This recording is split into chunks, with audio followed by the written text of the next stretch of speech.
Hi, I'm Scott Flowers with Cloud Ninjas. Today we're here to continue our series on the Dell PowerEdge R230 server. In this video, we're going to show you how to update your BIOS. Let's get rolling. Hey, thanks for stopping by today. It's a little bit more about the Dell PowerEdge R230 server. Do us a favor, if you find anything that helps you in this video, click that like, smash that subscribe. All right, let's hop in. This video is going to be how to update your BIOS. And let me tell you up front, this isn't the way I would recommend updating your BIOS. 2 videos from now in our series, we're going to show you how to do a mass updates video. That is really what I would recommend because it updates more than just your BIOS. But this is how you can do it if you're in a pinch, you don't have an operating system, maybe you're just trying to get rid of an old system and you're just trying to update it before you hand or test it or whatever the case may be.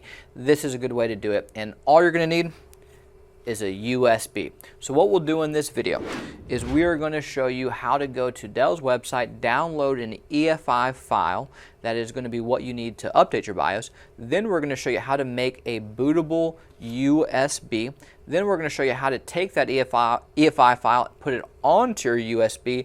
Then you're going to take that USB, just simply pop it in the back of your server, and then we'll show you step-by-step instructions on how to physically do the BIOS update. So let's just hop into all the good stuff. All right, so what we're going to do now is show you how to update the BIOS step-by-step instructions for your server. So the way we're going to do it is if you do not have an operating system, this is just a quick and easy way to update your BIOS, assuming that you don't have a hard drive or maybe you don't have a network connection. This will only require a USB thumb drive and a computer that does have internet access. All right, so now we're going to download the BIOS EFI file. So in order to do this, we are going to head over to Dell.com and we're going to hover over the Support tab and click Support Home from the drop-down menu.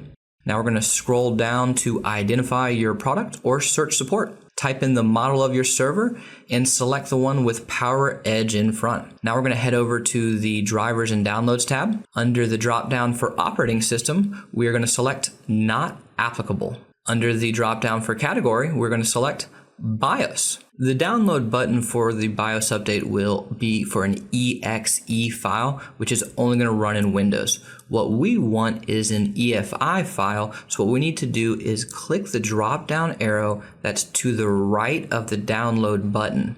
Then we're going to navigate to Other Formats and download the EFI file. All right, so now we need to create a bootable USB. We are going to use a program called Rufus. So just go into Google or to a web browser in general and search Rufus. Download the program and run it once it is downloaded. Plug the USB into the computer that you downloaded Rufus on, and under the device in Rufus, make sure the USB drive is selected. If you only have one USB drive plugged into your machine, it will be selected by default. Leave everything under the default settings, then click the select button and choose the EFI file that we downloaded in the previous steps. Click Start to begin creating the installation USB drive. All right, now that we have our EFI file downloaded onto our USB, we just need to pop the USB into our server and boot your server back up. During the post, we want to hit F11 and enter the boot manager. Select System Utilities in the boot manager. Select BIOS Update File Explorer in System Utilities. Select the USB drive in the BIOS Update File Explorer. Now you're going to actually see the EFI file. You're going to want to select the EFI file to start the BIOS update. So this is temporarily going to check the BIOS image. This may take a few minutes to do, so we like to fast forward through this part of the video not to waste anyone's time. But what will pop up is the next screen will show you that the BIOS update has started, and when it starts, it's going to show you your current BIOS version, and it's going to show you the BIOS version that you are upgrading or updating to. You're going to want to select Continue BIOS Update in order to proceed. Now do note that your system may take a few minutes before it allows you the opportunity to select the Continue button.